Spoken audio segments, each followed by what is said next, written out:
Besar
anugerah-Mu dalam hidupku. Terima kasih Yesus, Engkau sungguh baik, Engkau sangat baik. Haleluya. Ya Yesus baik, ya Yesus baik, ya Yesus baik, Dia baik buat saya. Katakan Yesus baik, ya Yesus baik, ya Yesus baik, ya Yesus baik, Dia baik buat saya.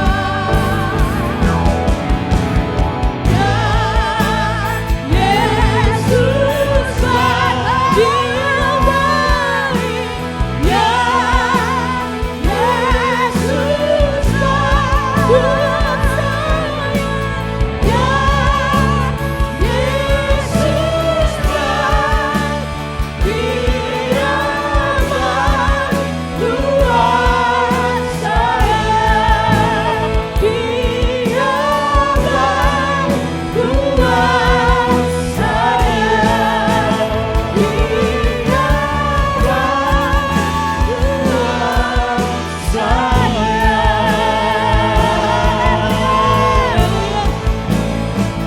Haleluya. Haleluya. Benar ya Tuhan, Engkaulah Yesus yang sangat baik. Setiap hari besar kuasa-Mu, setiap hari Engkau sungguh baik. Tuhan memberkati kami. Terima kasih Tuhan untuk hari ini kami datang ke rumah-Mu Tuhan. Kami mempersembahkan tubuh kami sebagai persembahan yang hidup, kudus dan berkenan kepada-Mu Tuhan. Biarlah menjadi ibadah yang sejati di hadapan Engkau Tuhan. Kau ampuni segala dosa kesalahan kami. Layakkan kami untuk memuji dan menyembah Engkau Tuhan. Kami yakin dan percaya Tuhan sudah hadir di tengah-tengah kami. Tuhan mengurapi setiap para pelayan-Mu Tuhan yang ambil bagian untuk melayani Engkau Tuhan. Tuhan juga memberkati hamba-Mu yang sudah mempersiapkan diri untuk memberitakan kebenaran firman Tuhan. Kami yakin dan percaya hadirat-Mu sudah ada di tengah-tengah kami. Yang sakit, yang datang dengan kelemahan tubuh, yang berbeban berat, Tuhan memberikan kelegaan. Ada mujizat di tempat ini ya Tuhan. Kami yakin dan percaya itu Tuhan. Jikalau ada kuasa kegelapan roh asing apapun yang ingin mengganggu jalannya ibadah hari ini Tuhan, kami bersepakat, kami katakan di dalam nama Tuhan Yesus Kristus, kami tolak usir, pergi, terutama dalam ruangan hati kami. Kami percaya Tuhan sudah menguasai kami. Di dalam nama Yesus kami berdoa ucap syukur. Haleluya. Amin. Haleluya, Tuhan Yesus baik buat saya dan saudara. Amin. Tuhan banyak melakukan mukjizat buat kita karena Dia Tuhan yang maha besar. Haleluya. Mari kita bersukacita, bersorak-sorai buat Tuhan kita yang maha besar. Tuhan Raja maha besar. Mari datang penyembahnya. Tuhan Raja maha besar. Mari datang penyembahnya. Dia pencipta dunia ini. Dia membentuk gunung-gunung. Kehadiran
Kita nggak boleh kalah ya dengan anak-anak kita yang ganteng dan cantik. Kita sama-sama bangkit berdiri. Katakan samping kanan kirimu, kamu orang yang diberkati Tuhan.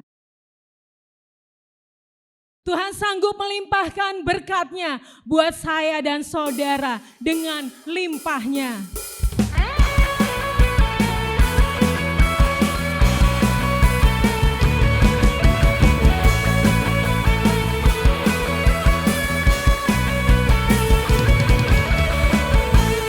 Kasih setiamu nyata bagiku,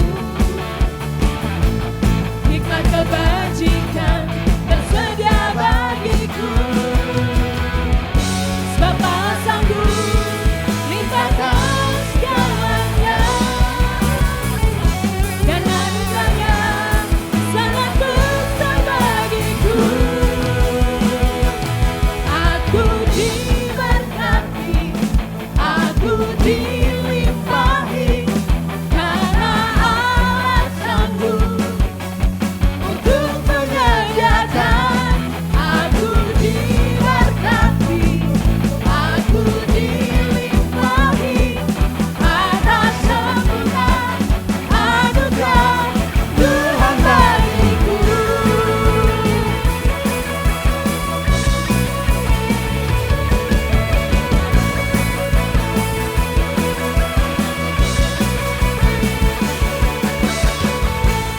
Kasih setiamu nyata bagiku,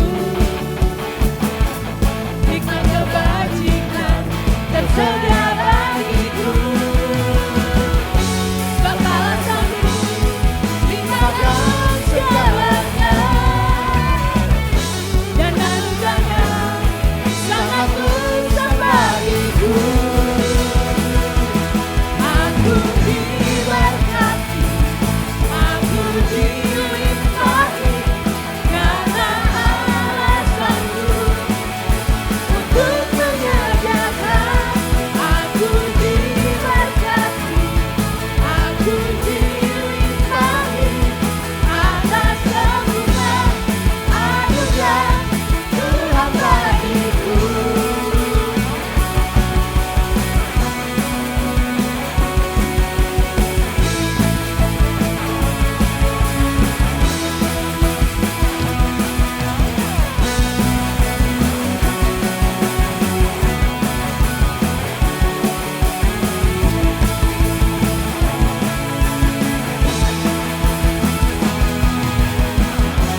Sebab Allah sanggup limpahkan segalanya,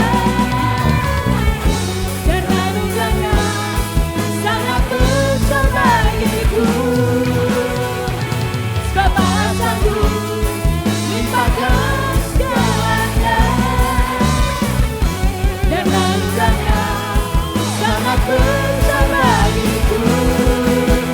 Say, aku diberkati, aku dilimpahi, karena Allah sanggup untuk menyediakan. Aku diberkati, aku dilimpahi, karena Allah sanggup untuk menyediakan. Aku diberkati, aku dilimpahi, atas sempurna anugerah Tuhan bagiku.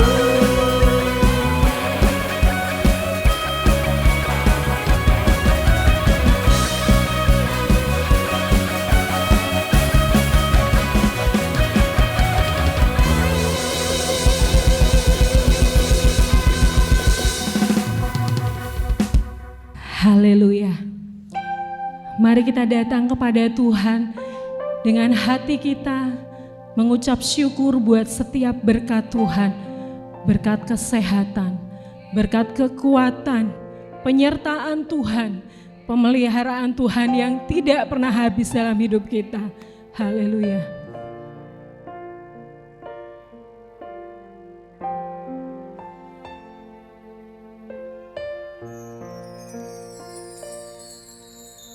Ku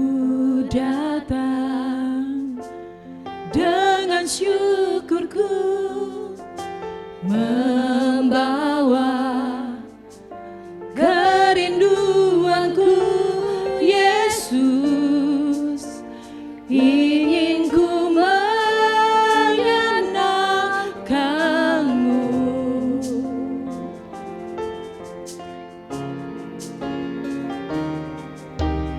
Karyamu indah bagiku, kasih-Nya menyelamatkanku.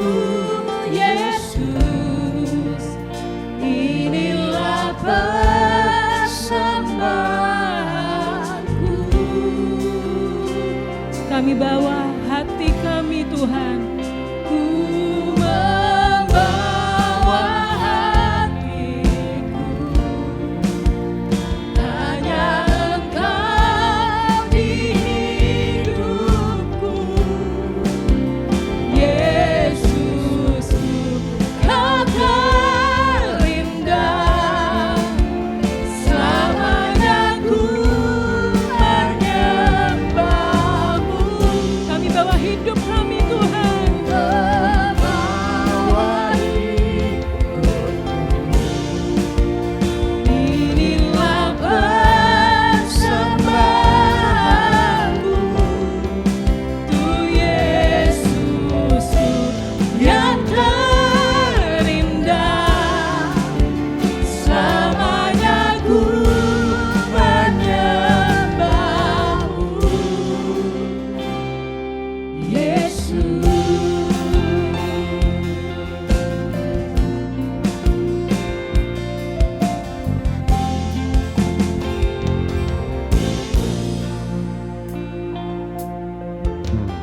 Ku datang dengan syukurku, membawa kerinduanku. Yesus, ingin ku menyenangkan-Mu.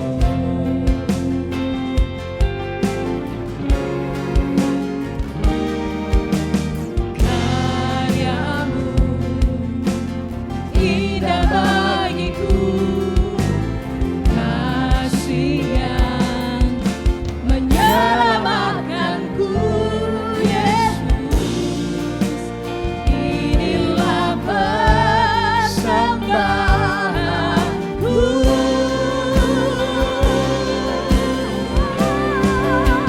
Ku membawa hatiku, hanya Engkau di hidupku. Yesus, Kau terindah, selamanya ku menyembah-Mu. Ku membawa hidupku,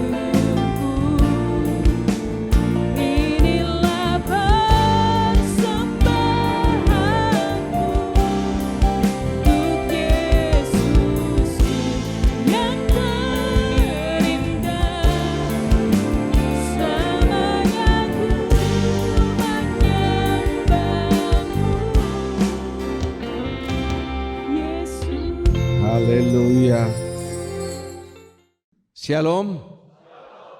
Jika sudah dalam keadaan tubuh yang sehat, karena Bapa senantiasa menjaga dan memelihara, mari serukan haleluya dengan suara yang lebih keras dari saya. 2, 3, haleluya. Puji nama Tuhan. Senang sekali pada pagi hari ini kita kembali dilayani oleh hambanya yang sudah tidak asing lagi, karena beliau sejak kecil sudah masuk di televisi, kan begitu katanya Pak ya, di televisi dan televisi Bali, yaitu Bapak, dan beliau tahun lalu juga sudah mendapatkan gelar doktornya di STI Yogyakarta. Tepuk tangan saudara ya. Haleluya. Saya sekarang harus sedikit takut sama beliau, sebab beliau adalah kaprodi saya. Jadi kalau saya tidak hormat, saya bisa pecat nantinya. Waktu dan tempat saya berikan.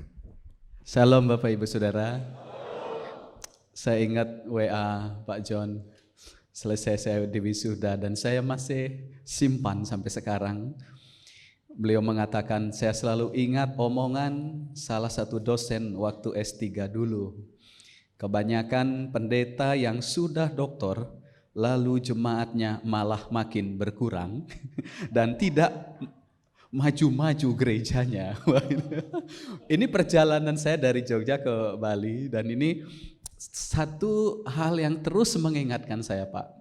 Walaupun pesan singkat yang Bapak kirimkan itu sangat membekas di hati saya karena itu menjadi warning yang itu selalu bergema bahwa tidak boleh surut pelayanan kita, tidak boleh berubah semangat kita, hati kita juga tidak boleh berubah ya. Sekalipun Tuhan mengangkat kita melebihi apa yang kita pikirkan dan doakan, tapi Tuhan yang melakukannya. Kita sekali lagi berdoa, minta tuntunan Tuhan. Bapa menyerahkan waktu ini kepada Tuhan. Pemberitaan firman-Mu ada dalam tangan kasih-Mu. Tuhan berbicara melebihi dari apa yang hamba sampaikan. Roh Kudus menerjemahkan lebih luas di hati kami masing-masing. Dalam nama Tuhan Yesus kami berdoa. Amin, amin, amin. Ya, puji Tuhan, Bapak Ibu Saudara, saya sangat senang kembali diizinkan untuk bisa bertemu dengan Bapak Ibu semua. Ya, makasih Pak John bersama Ibu. Mana Ibu Gembala kita? Oh ya, makasih Ibu dan seluruh jemaat. Dan saya pikir sudah tidak diundang lagi saya ke sini karena sudah terlalu lama ya. Tapi bersyukur karena waktu kami ketemu acara sebelum wisuda STI kemarin dan beliau sempat menyampaikan harusnya di minggu ketiga sepertinya itu ibadah sore tapi berubah lagi, tetapi puji Tuhan di minggu pagi begitu. Ya, saya sangat senang Bapak Ibu seperti datang di keluarga sendiri di sini dan menikmati kebersamaan ya dengan Bapak Ibu Saudara. Ya, mungkin ada yang belum kenal juga ya, walaupun tadi sudah sempat dikenalkan dulu pernah masuk TV. Ya dulu saudara memang pernah ya masuk televisi itu. Hanya memang persoalannya adalah bukan hal yang baik yang saya masuk TV itu. Itu adalah percontohan gizi buruk ya waktu itu ya. Jadi makanya pemerintah waktu itu mengumpulkan kami itu yang kurus-kurus, yang sudah tidak berdaya, yang lemah, yang letih lesu begitu, dan dikasih kacang hijau, dikasih roti banyak-banyak, disuruh makan banyak-banyak. Awalnya saya tidak curiga. Saya pikir ini perhatian pemerintah luar biasa ya begitu. Tapi ternyata itu dipromosikan bahwa ini sudah ada giat penanganan gizi buruk di daerah ini. Ya, saya salah satu masuk nominasi gizi buruk. Kalau Pak John masuk TV-nya beda, beliau bukan gizi buruk, kelebihan gizi. Ya, Bapak Ibu Saudara, saya ingin mengajak Bapak Ibu membaca firman Tuhan di dalam Filipi pasalnya yang pertama. Nanti akan dibantu untuk membacakan firman Tuhan untuk kita semua. Filipi pasal 1, Saudara, ayat yang ke-12. Ayat yang ke-12 ya. Sampai ayatnya yang ke-17 ya, nanti baru kita akan lanjutkan di poin berikut ya. Baik, kita akan mendengarkan ya untuk firman Tuhan Filipi 1 ayat 12 sampai 17 ya. Aku menghendaki saudara-saudara supaya kamu tahu bahwa apa yang terjadi atasku ini justru telah menyebabkan kemajuan Injil, sehingga telah jelas bagi seluruh istana dan semua orang lain bahwa aku dipenjarakan karena Kristus. Dan kebanyakan saudara dalam Tuhan telah beroleh kepercayaan karena pemenjaraanku untuk bertambah berani berkata-kata tentang firman Allah dengan tidak takut. Ada orang yang memberitakan Kristus karena dengki dan perselisihan, tetapi ada pula yang memberitakannya dengan maksud baik. Mereka ini memberitakan Kristus karena kasih, sebab mereka tahu bahwa aku ada di sini untuk membela Injil. Tetapi yang lain karena kepentingan sendiri dan dengan maksud yang tidak ikhlas, sangkanya dengan demikian mereka memperberat bebanku dalam penjara. Amin. Puji Tuhan. Bapak Ibu yang dikasihi Tuhan, menarik firman Tuhan kalau kita menelusuri kitab atau surat Filipi ya, bahwa ini adalah salah satu jemaat yang dirintis oleh Paulus sendiri waktu perjalanan PI-nya yang kedua, mungkin sekitar tahun 52 ya. Dan sebelumnya saudara, Paulus dan Silas berangkat yang di satu wilayah yang disebut Makedonia. Mereka mendapatkan satu penglihatan di Troas sebelum menyeberang ke Filipi. Dan orang-orang Makedonia dalam mimpi atau penglihatan Paulus itu berteriak minta tolong, ya. Menyeberanglah kemari, tolonglah kami, ya. Dengan penglihatan itulah saudara, kemudian Paulus pergi ke Makedonia atau di daerah Eropa dan kemudian mulai memberitakan Injil pertama kalinya itu di daerah Filipi ini. Nah, kesan yang luar biasa saudara ketika jemaat ini dirintis, ada harga yang sangat besar yang dibayar oleh Paulus dan juga Silas dan kemungkinan juga Lukas menemani di situ. Dalam Kisah Para Rasul pasal 16 dicatatkan bahwa pada waktu itu saudara memang tidak ada tempat ibadah sembahyang orang Yahudi di kota Filipi, hanya ada di pinggiran jauh dari jauh dari kota, dan itu di pinggiran sungai ada semacam sinagog kecil. Ya, disitulah Paulus memulai untuk mengajar, memulai untuk pelayanannya. Dan salah satunya yang disambut oleh cikal bakal jemaat Filipi adalah Lydia. Ya, kita tentu sering mendengar nama Lydia ya. Jadi Lydia itu adalah sebutan nama satu wilayah kota di Tiatira sebenarnya saudara, bukan nama khusus Lydia begitu. Kalau di Bali itu Ayu begitu ya, belum tentu itu nama aslinya Ayu begitu, tapi itu adalah sebutan yang dikenal di Bali bahwa ini anak perempuan. Nah, Lydia saudara adalah salah satu yang menjadi cikal bakal jemaat di Filipi ini.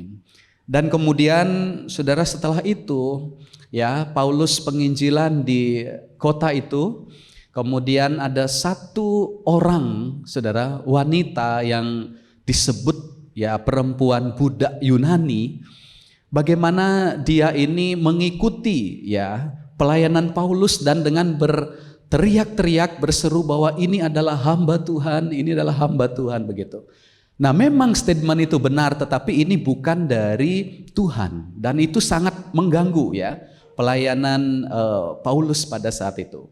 Dan kemudian akhirnya saudara Paulus berdoa menengking roh itu, kemudian wanita ini saudara yang memiliki sihir atau roh tenung itu dibebaskan ya. Dan akhirnya orang ini juga menjadi salah satu cikal bakal jemaat yang ada di Filipi. Nah, apa yang terjadi saudara?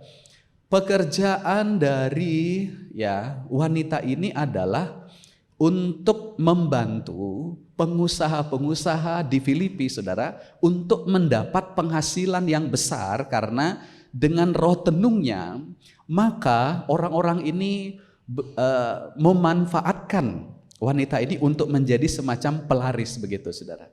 Dan itu yang terjadi pada akhirnya saudara, orang ini bertobat, wanita ini percaya Tuhan, dibebaskan. Namun ada persoalan, akhirnya saudara penguasa atau orang-orang kaya ini tidak lagi mendapat penghasilan yang maksimal karena sudah tidak ada lagi orang yang menolongnya untuk memperlancar usahanya.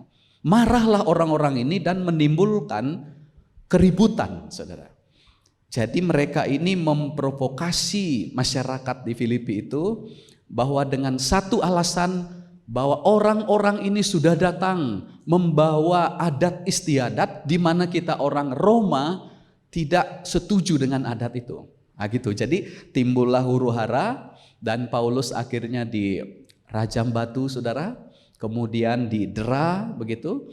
Dimasukkan akhirnya di penjara Filipi itu. Namun pada tengah malam itulah ya Paulus dan Silas dikatakan berdoa kepada Tuhan, menyanyi puji-pujian. Dan terjadilah mujizat yang luar biasa di mana pintu-pintu penjara terbuka, ya sendi-sendi penjara itu goyang dan pintu-pintu penjara terbuka. Dan pada waktu itu kepala penjara ketakutan karena berpikir bahwa tawanan ini sudah pada kabur semua, begitu. Tapi ternyata Paulus dan Silas dan semua tawanan masih ada di situ. Dan pada waktu kepala penjara ini mau bunuh diri, saudara ya, karena dia pikir bahwa tetap akan mati, gitu ya. Kalau tawanan lari, pasti dia akan dihukum mati oleh Kekaisaran Roma, karena itu memang hukumnya demikian. Nah kemudian akhirnya waktu dia mau bunuh diri, Paulus berseru, jangan celakakan dirimu, kami masih semua ini masih ada di sini. Kemudian dikatakan bahwa kepala penjara ini begitu cepat datang kepada Paulus dan tersungkur di kaki Paulus dan bilang, Tuhan, Tuhan, apakah yang harus kami lakukan supaya kami selamat, begitu. Kemudian Paulus bilang, percayalah kepada Tuhan Yesus, maka kamu dan seisi rumahmu akan diselamatkan oleh Tuhan. Dan saat itu saudara, kepala penjara dan keluarganya percaya kepada Yesus. Saudara, itulah cikal bakal akhirnya berdirilah jemaat yang ada di Filipi. Dan berkembang terus dan puji Tuhan, Tuhan memberkati pelayanan di Filipi. Nah selang sekitar 10 tahun saudara, Paulus di penjara di Roma. Dan kemudian dia mengirimkan surat kepada jemaat ini untuk menguatkan jemaat, sekaligus sebenarnya ada begitu banyak ungkapan hati Paulus untuk jemaat ini. Karena saudara, mungkin kalau bisa kita menyebut salah satu jemaat kesayangan Paulus itu adalah Filipi ini. Dari sekian banyak mungkin saudara jemaat yang dirintis, ya pada para penafsir setuju bahwa ini adalah jemaat yang sangat dikasihi, sangat harmonis, begitu. Lebih kepada ke situ ya, harmonis hubungan antara jemaat dan hamba Tuhannya. Kalau di tempat lain itu Paulus dengan keras menegur ya jemaat-jemaat yang lain. Di Korintus tentang persinahannya, tentang macam-macam ditegur dengan keras. Di Galatia Paulus juga sangat keras. Hai kamu orang Galatia yang bodoh, begitu. Sangat keras. Tapi di surat Filipi ini Bapak Ibu, hampir tidak ada teguran yang berarti ya untuk jemaat ini. Karena itulah disimpulkan bahwa nada surat ini penuh juga dengan sukacita. Karena kalau Bapak Ibu nanti meneliti ya bahwa kata sukacita itu sekitar 16 kali dituliskan dalam surat yang pendek ini. 16 kali sukacita, nadanya begitu bersukacita. Nah saudara yang dikasihi Tuhan, di dalam perikop ya yang kita baca ini adalah kesaksian, ungkapan hati Paulus untuk menguatkan iman jemaat ini yang sudah lama tidak ketemu ya, mungkin selang 10 tahunan tidak bertemu. Nah kemudian kita akan melihat saudara hati Paulus, dan itu kiranya menjadi hati kita juga di dalam melayani, di dalam mengiring akan Tuhan. Hati yang seperti apa yang Tuhan lihat dalam hidup Paulus sehingga dia dipakai Tuhan ya begitu luar biasa saudara. Yang pertama, dia memiliki hati yang besar saudara. Dia memiliki hati yang besar. Coba kita melihat di ayat 12 saudara ya. Aku menghendaki saudara-saudara supaya kamu tahu bahwa apa yang terjadi atasku ini justru telah menyebabkan kemajuan Injil. Ya. Aku menghendaki, yang aku mau saudara-saudara supaya kamu itu tahu. Tahu apa saudara? Bahwa apa yang terjadi atas saya ini ya, di penjara ini justru telah menyebabkan kemajuan Injil. Ayat 13, sehingga telah jelas bagi seluruh istana dan semua orang lain bahwa aku dipenjarakan karena Kristus. Kata kuncinya di situ menarik saudara ya, yaitu kata justru. Ya. Justru ketika Paulus ada di penjara itulah dia melihat kuasa Injil menerobos kekaisaran Romawi pada masa itu. Justru ketika Paulus, saudara, mungkin dalam penderitaannya, ya, Yesus dimuliakan di dalam tubuhnya, di dalam pelayanannya yang begitu berat yang dihadapi. Dia sungguh melihat bahwa ada kemuliaan Tuhan, ada kuasa Tuhan yang bekerja di sana, saudara. Kemudian ciri hati yang besar yang diperlihatkan oleh Paulus di sini, saudara. Saya melihat bagian pertama ini adalah dia sanggup menguatkan atau menghibur orang lain sekalipun dia sendiri ada di dalam penderitaan itu. Ya, sekalipun dia sendiri ada di dalam belenggu penjara, tetapi ketika dia memiliki hati yang besar karena ada Tuhan bersamanya, dia akan sanggup, dia akan tetap mampu untuk menghiburkan orang lain, ya. Padahal dia sendiri sebenarnya butuh penghiburan itu. Tetapi ketika dia punya jiwa yang besar, saudara, hati yang besar, karena dia tahu bahwa pemenjaraannya tidak akan pernah sia-sia, karena dia dipenjara bukan karena kesalahan atau kejahatan yang dia lakukannya, tetapi dikatakan karena Kristus. Karena Kristus. Saudara, kita berdoa supaya Tuhan beri hati yang seperti ini. Hati yang besar, saudara ya. Hati yang luas. Untuk apa? Untuk bisa kita selalu optimis di dalam menghadapi perjuangan pelayanan, menghadapi perjuangan dalam kehidupan saudara, dalam bisnis, dalam pekerjaan saudara, ya. Terlebih di dalam pekabaran Injil.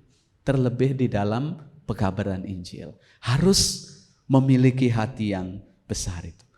Jadi cirinya saudara adalah kita bisa melihat orang-orang yang punya jiwa besar, hati yang besar. Dia akan tetap mampu berdiri untuk menghibur orang lain, untuk menguatkan orang lain, sementara mungkin dia sendiri pun ada di dalam kelemahan, ada di dalam belenggu, ada di dalam keterbatasan. Tetapi Tuhan pakai Paulus untuk menguatkan jemaat. Aku mau saudara-saudara, supaya kamu jangan salah pikir. Kamu jangan berpikir bahwa di sini saya walaupun di penjara ini.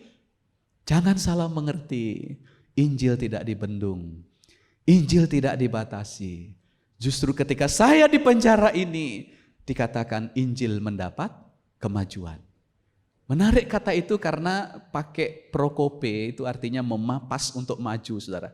Jadi ini dipergunakan sebenarnya kata ini untuk tentara-tentara yang berperang begitu, dan harus di depan juga membuat jalan selain memang tidak ada jalan, kadang di hutan harus buat jalan, memapas itu seperti itu.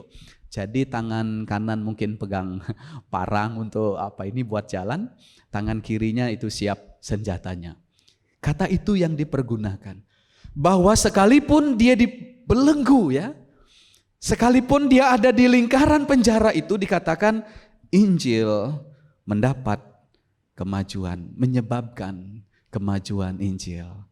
Karena di dalam penjara itu, saudara ya, kan dia dijaga ya, sip-sipan tentara gitu ya.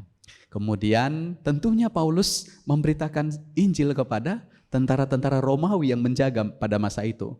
Dan sekian ratus orang akan bergilir untuk menjaga Paulus di situ, dan dia punya kesempatan yang besar untuk PI di situ.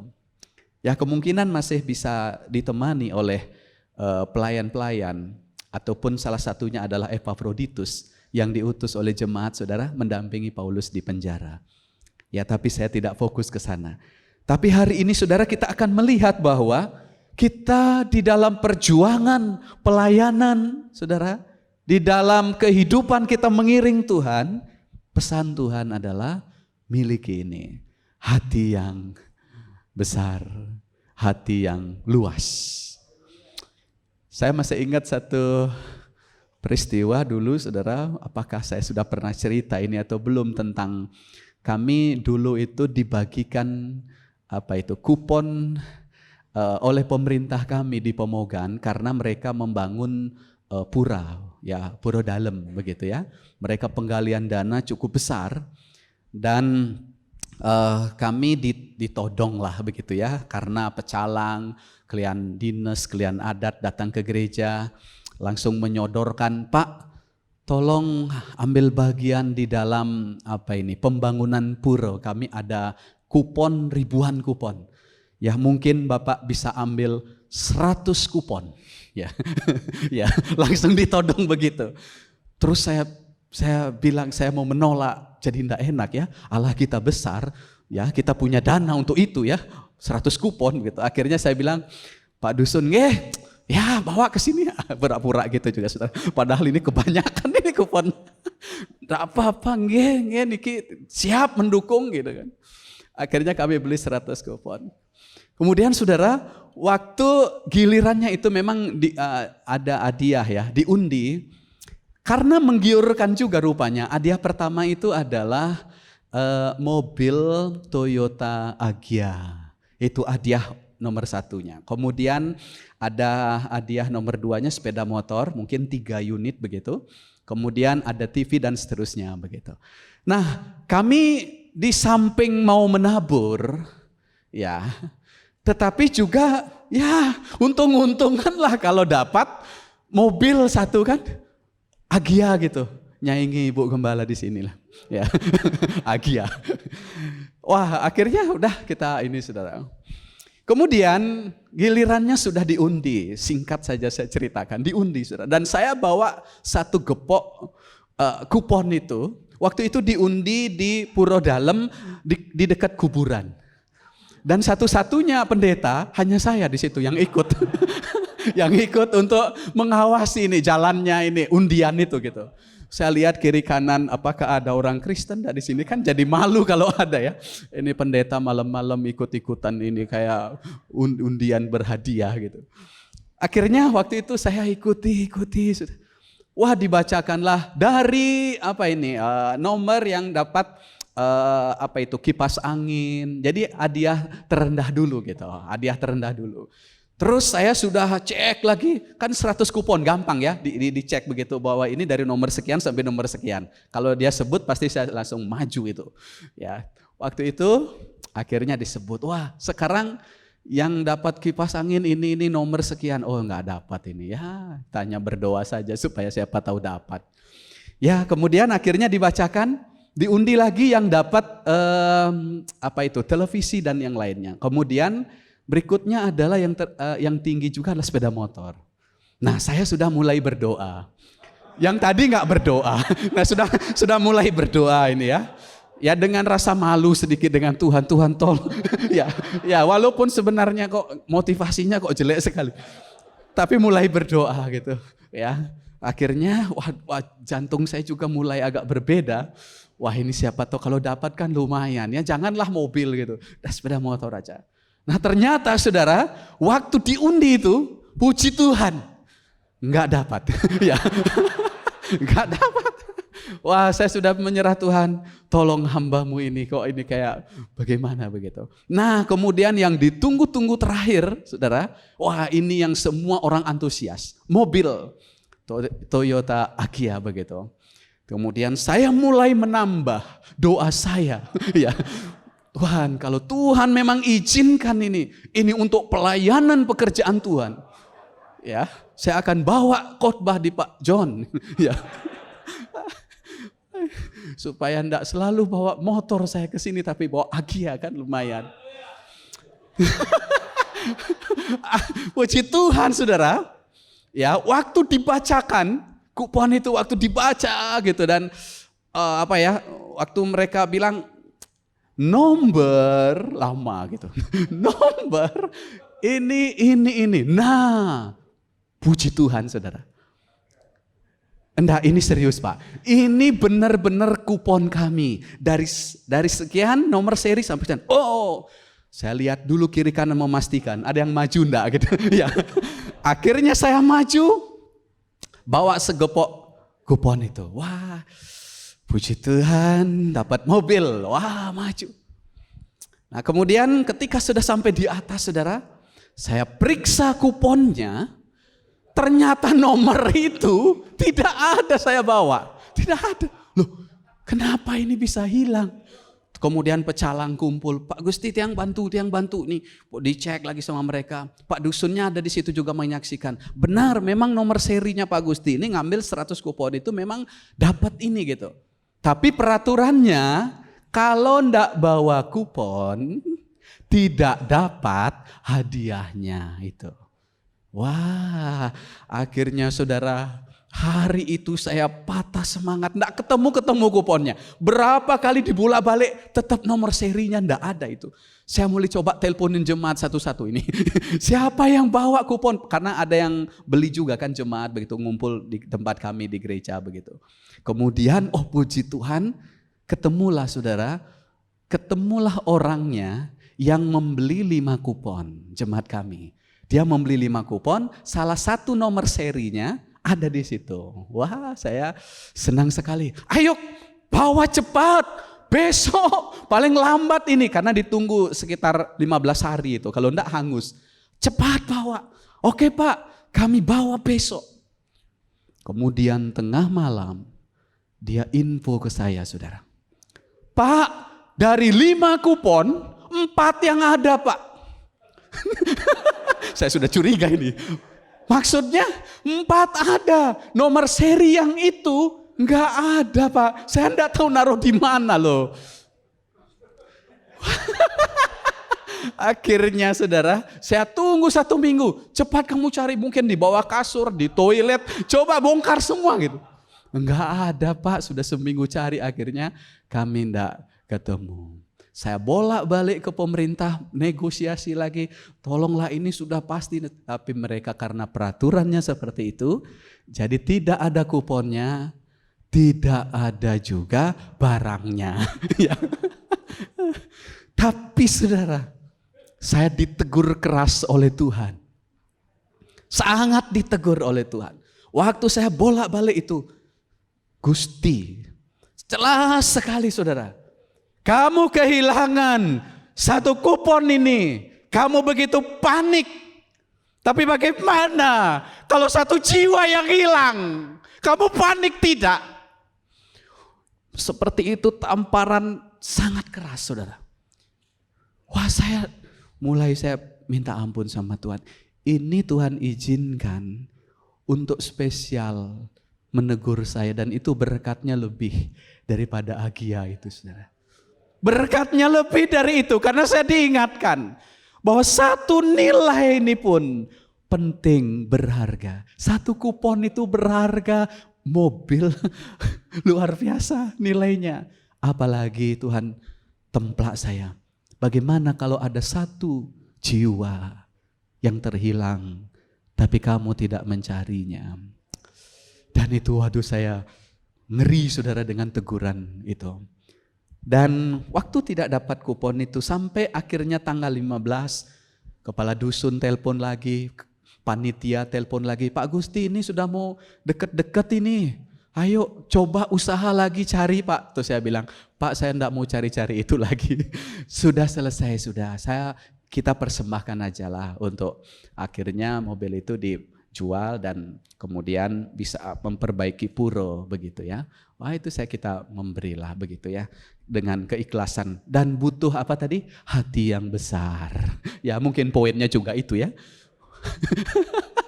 Hati yang besar untuk ikhlas gitu saudara. Dan sampai sekarang itu di kampung Pemogan itu akan selalu ingat dengan kami. Itu juga mungkin tujuan Tuhan. Bahwa Pak, itu yang gereja itu ya, yang dapat ya. Yang akhirnya nggak jadi itu ya gitu. Ya, sering itu rumornya di tetangga, di warung-warung kalau istri saya belanja saudara, awal-awalnya itu, oh Bu Gusti ini ya yang pendeta itu ya, yang dulu sebenarnya dapat mobil itu ya, tapi nggak jadi itu ya gitu. Ya, itu kadang terus diulang-ulang beberapa minggu dan itu menimbulkan trauma yang besar. Harus punya hati yang besar untuk kita mengiring Tuhan, karena selalu ada hal yang Tuhan maksudkan. Di balik hal itu saudara, banyak berkat yang kami terima, banyak rema yang Tuhan bicarakan. Sungguh-sungguhlah menjaga apa yang Tuhan sudah percayakan kepada kita. Beberapa hal kami dapat seperti itu. Paulus saudara berusaha ingin menjaga jemaat ini. Selalu menghibur, menguatkan. Walaupun dia sendiri sakit. Dia sendiri berdoa sampai 3 kali saudara. Duri dalam dagingnya tidak disembuhkan, tidak dilepaskan oleh Tuhan. Tapi kalau untuk orang lain, Tuhan mendengarkan. Dia tetap menjadi berkat orang lain. Dia tetap berdiri untuk menguatkan jemaat yang dilayani. Sekalipun dia sendiri harus dikorbankan, dipenjara, dibelenggu, tapi dia tetap bersuka cita karena dia memiliki hati yang besar. Doakanlah Bapak dan Ibu Gembala saudara, ya mungkin kita tidak lihat pergumulannya ya, yang detail, tapi tentunya ada begitu banyak beban yang harus dipikul sebagai gembala. Yang kedua saudara ya, memiliki hati yang murni, selain hati yang besar.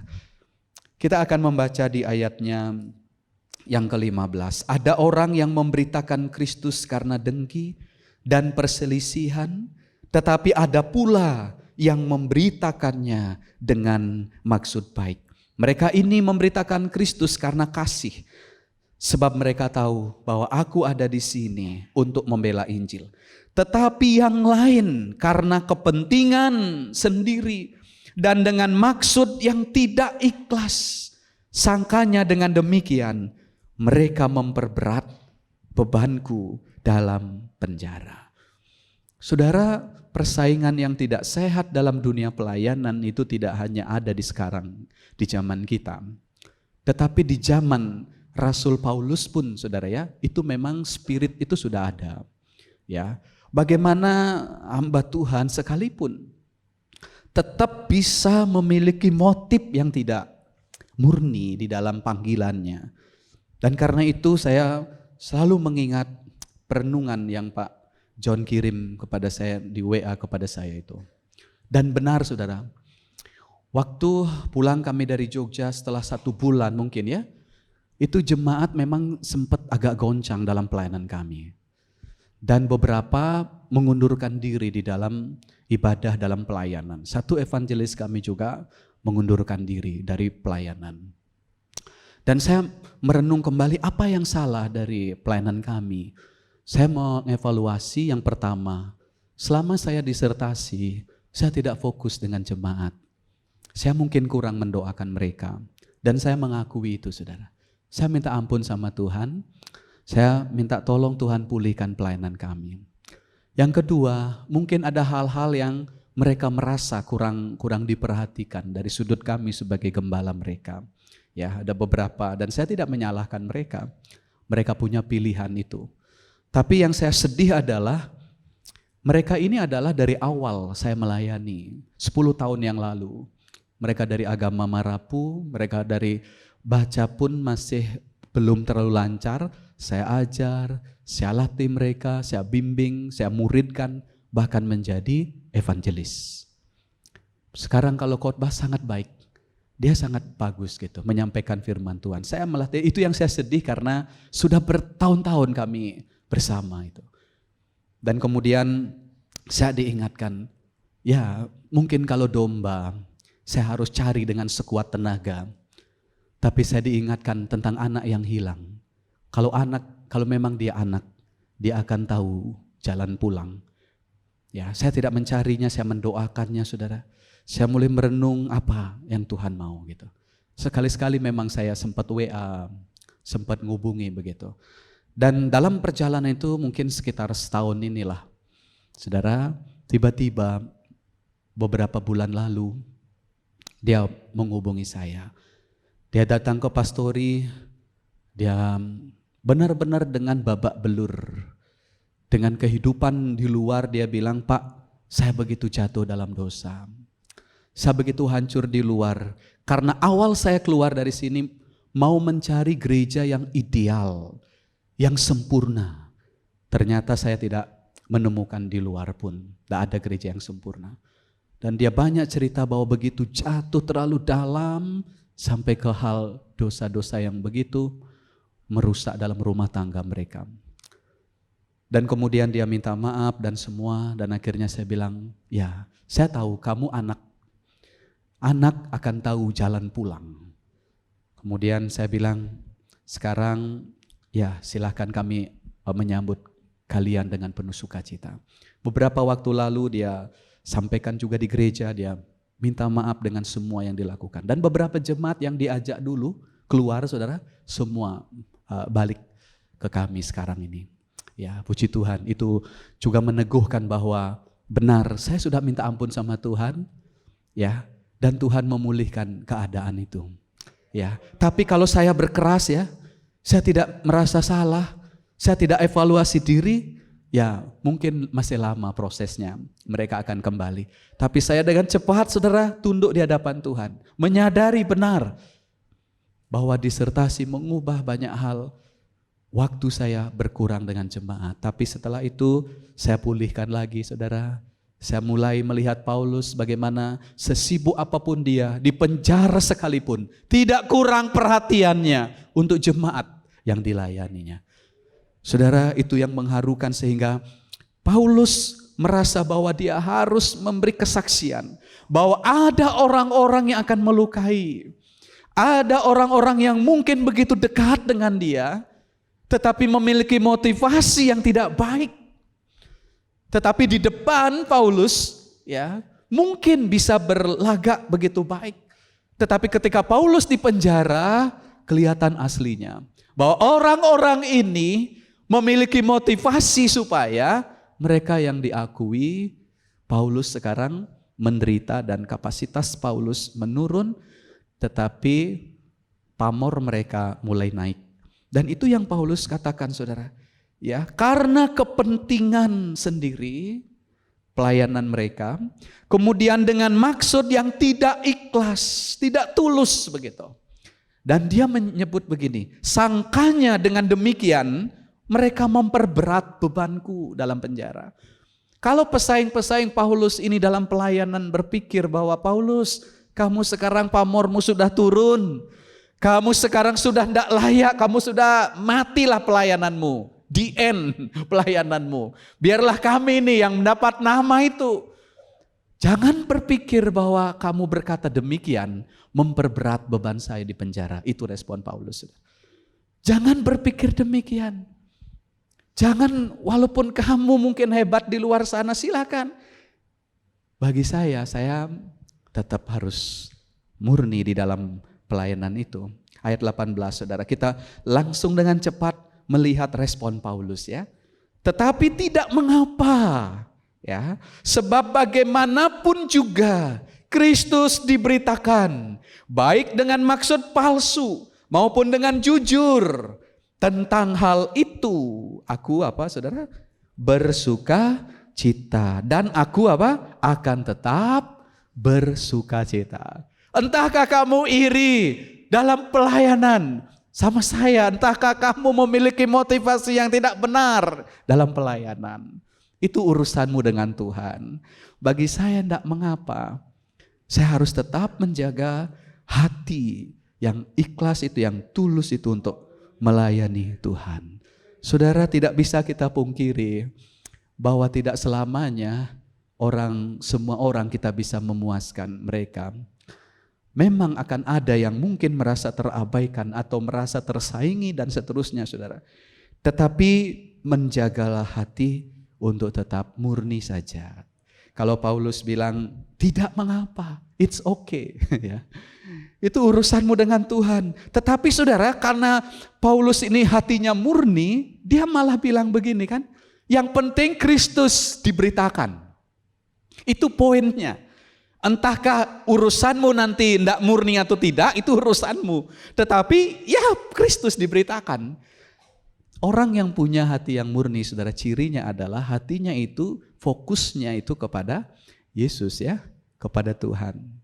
Jadi entahkah orang itu punya maksud terselubung menyampaikan firman Tuhan dalam penginjilannya begitu hebat dan seterusnya. Tapi Paulus bilang tidak mengapa. Ya, bagaimanapun juga Kristus diberitakan. Paulus juga tidak begitu mencela, begitu tajam juga pesaing-pesaingnya dia ini, saudara, yang memiliki motivasi yang tidak murni ini, tidak ikhlas ini. Tapi dia tetap menjaga dirinya supaya tetap dia bersukacita.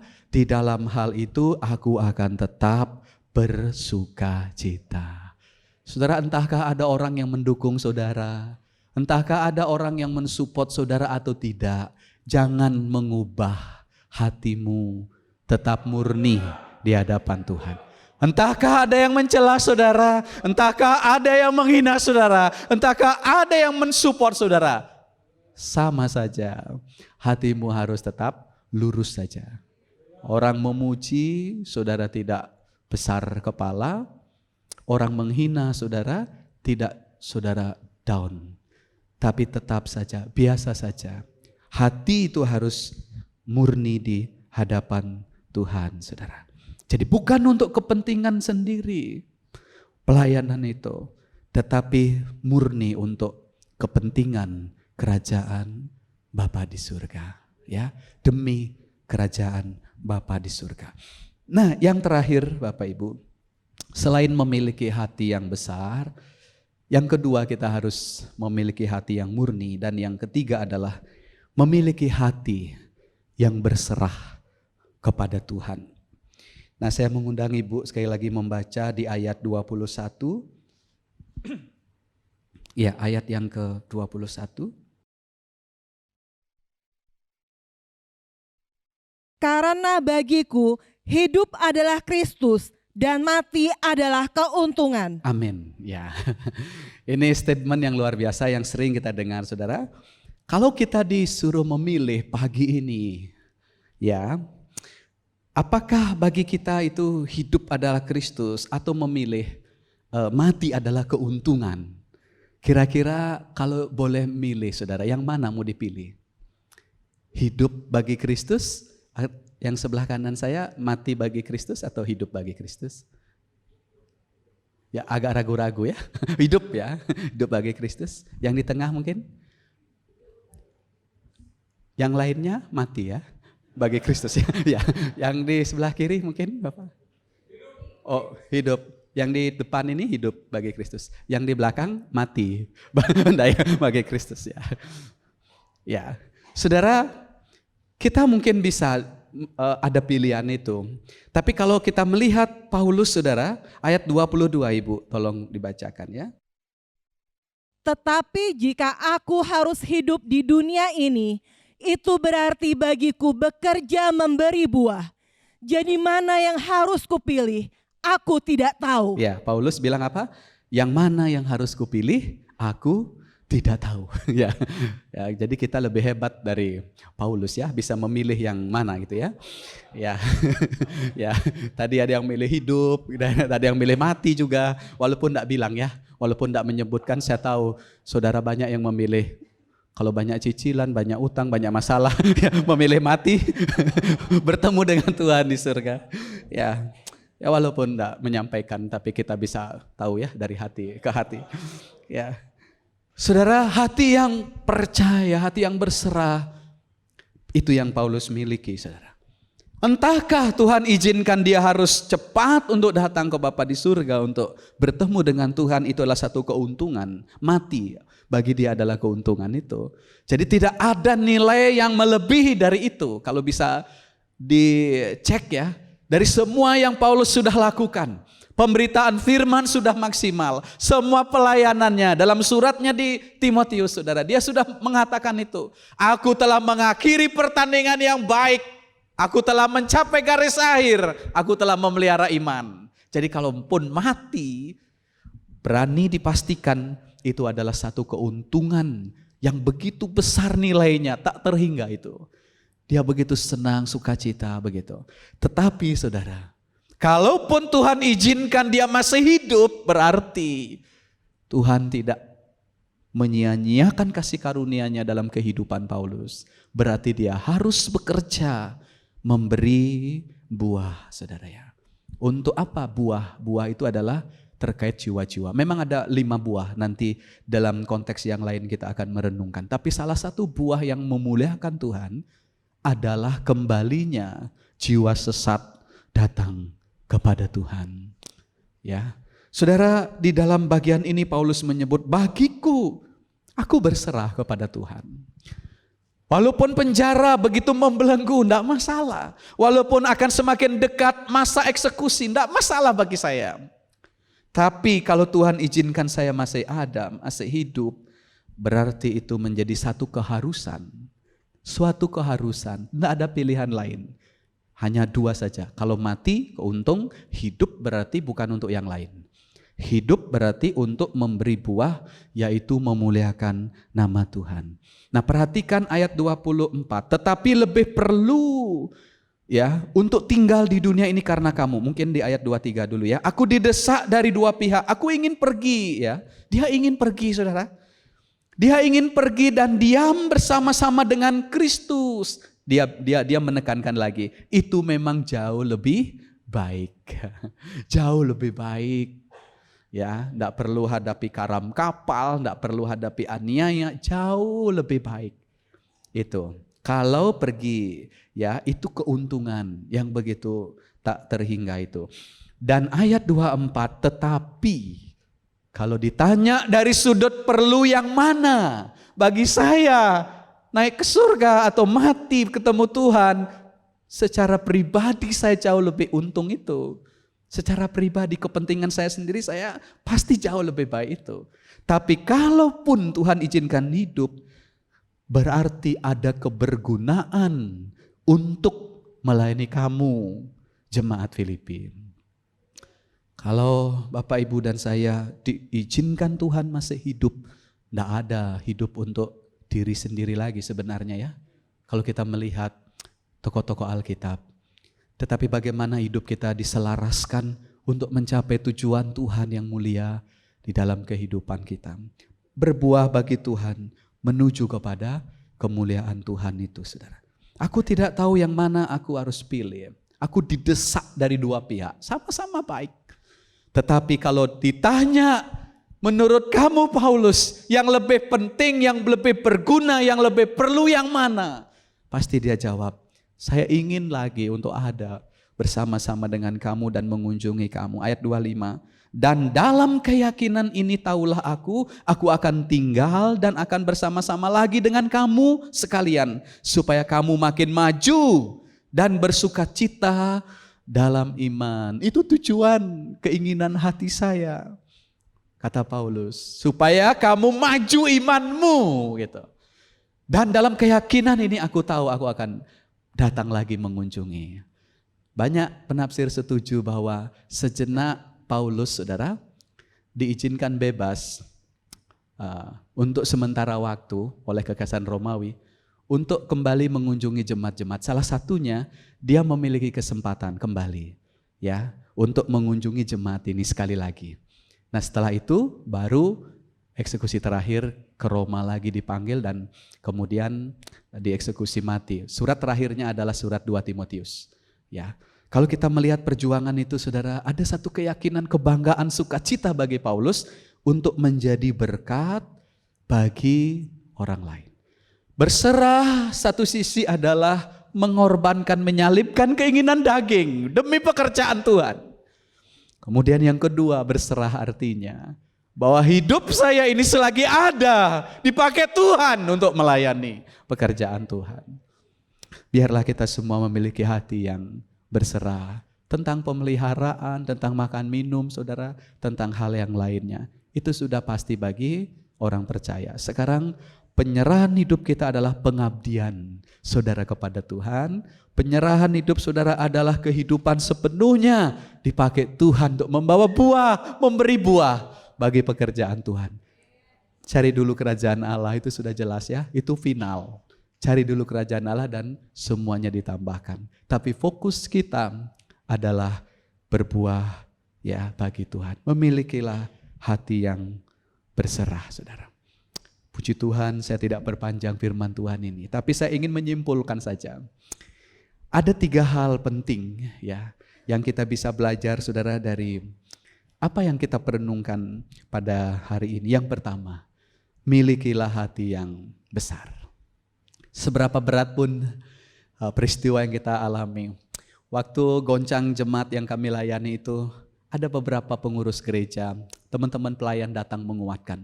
Pak Gembala, kita harus punya pundak yang kuat.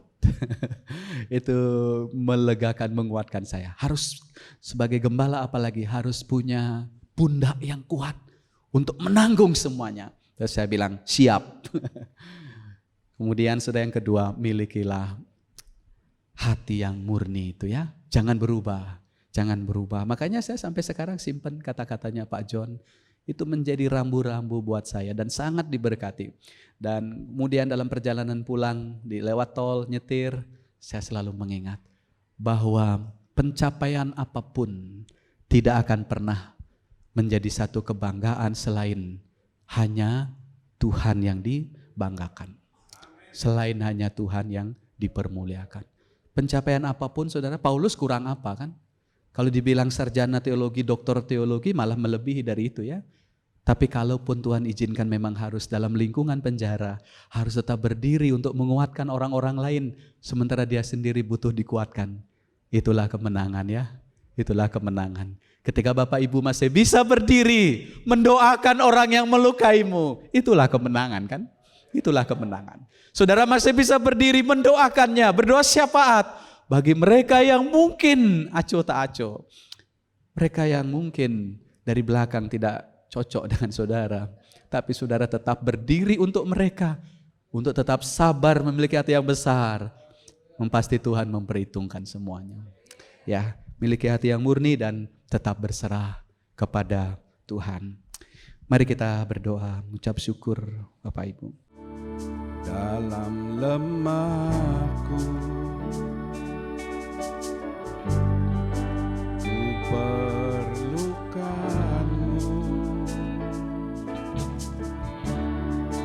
kuasa-Mu Tuhan menguatkanku.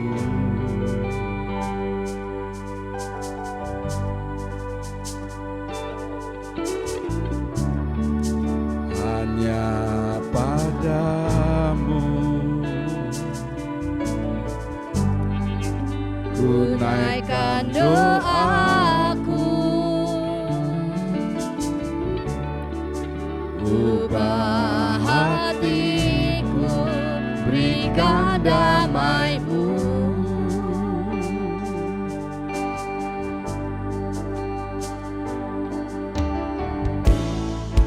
Ku cari wajah-Mu,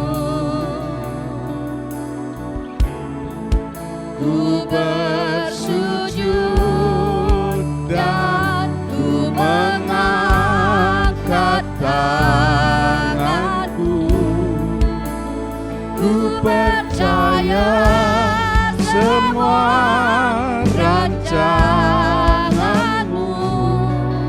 Kau Bapa yang setia.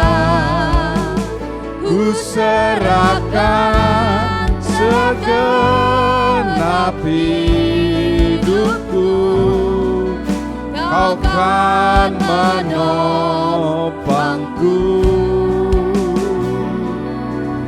Kaulah harapanku.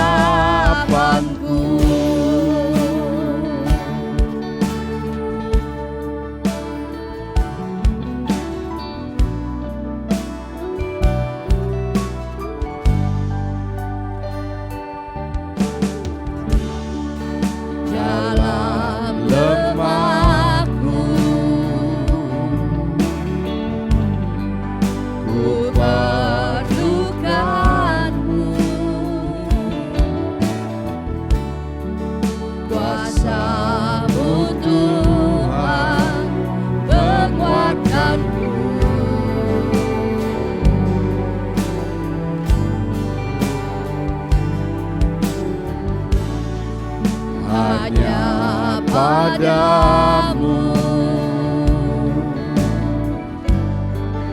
tunaikan doaku, ubah hatiku, berikan damai-Mu.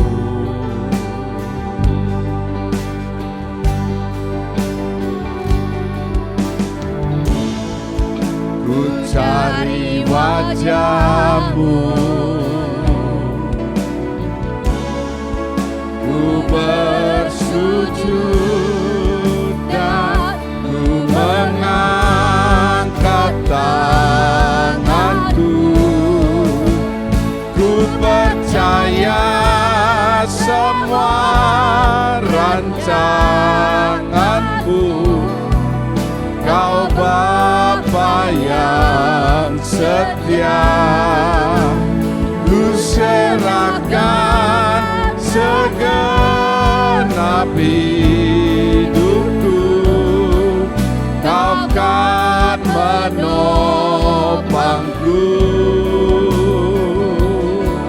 Kaulah harap, ku percaya semua rancangan-Mu, Kau Bapa yang setia. Ku serahkan segenap hidupku, Kau kan menopangku.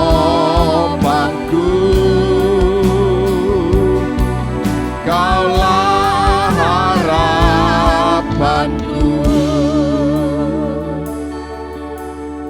Ada banyak teguran dalam hidup kami pada hari ini,